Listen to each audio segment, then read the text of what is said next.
erim ko'p so'kinadi, nima qilsa bo'ladi deysizmi? Bas qilinglar, mana shu erkaklarni to'g'rilaymiz deb o'zingiz to'g'rilab oling. Baraka topa, bekor sizni so'kmasa kerak. Shu ayollarcha shunday gohidachi, men o'z ayollar tarafida bo'laman-ku, gohida asabiylashib ketaman-da. Erim ichadi, erim so'kadi, erim bunaqa, как будто siz oppoqsiz. Bekor so'kmaydi-ku, eringiz sizni. Sizni so'kyaptimi? Mana qarang, yozilgan, ulug' kitoblarda yozilgan. Alloh taolo har bir bandasida meni ko'r deyapti. Sizni eringizda ham siz Allohni ko'ring. Nima uchun Alloh taolo sizga mana shu er bilan nimanidir sizga yetkazib bermoqchi bo'lyapti. Siz uni eshitmayapsizda, erim so'kadi, Altun xonim, ana psixologga borasiz, erim qanaqa to'g'rilasam ekan, bu psixologga borasiz, erim qanaqa to'g'rilasam ekan, u psixologga borasiz. Yana palon ming pul to'laysizda, eringizni to'g'rilamoqchi bo'lasizmi? Eringizni to'g'rilayolmaysiz hech qachon. Потому что u yaratilib bo'lgan odam.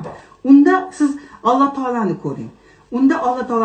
Sizga Allohim, masalan, mana Alloh bilan gaplashaman desam, o'tgan safar bittasi menga qanaqa gaplashasiz, videoga olib tashlayvering bizaga, Alloh bilan gaplashayotganingiz shunchalik odam tupoy bo'ladimi? Qarang. Odam qanchalik tupoy bo'lish kerak-da? Alloh bilan любой odam gaplasha oladi. Masalan, agar haqiqatdan ham misol uchun qalbingiz toza bo'ladigan bo'lsa, Alloh siz bilan gaplashganda eshikni ochib kelib, senga qaraysan Altun deb gapirmaydi. G'oyalar, fikrlar kimdan? Alloh taoladan.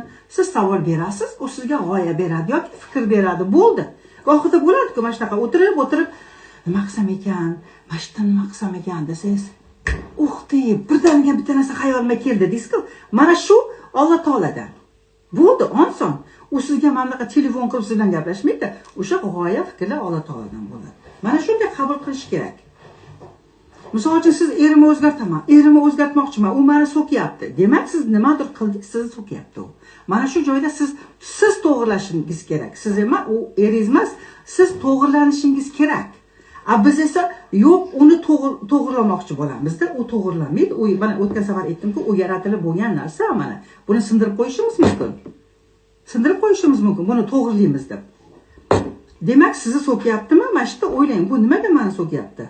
Bu yerda nimani o'rganishim kerak men deb. Har bir odamda siz Allohni ko'ring.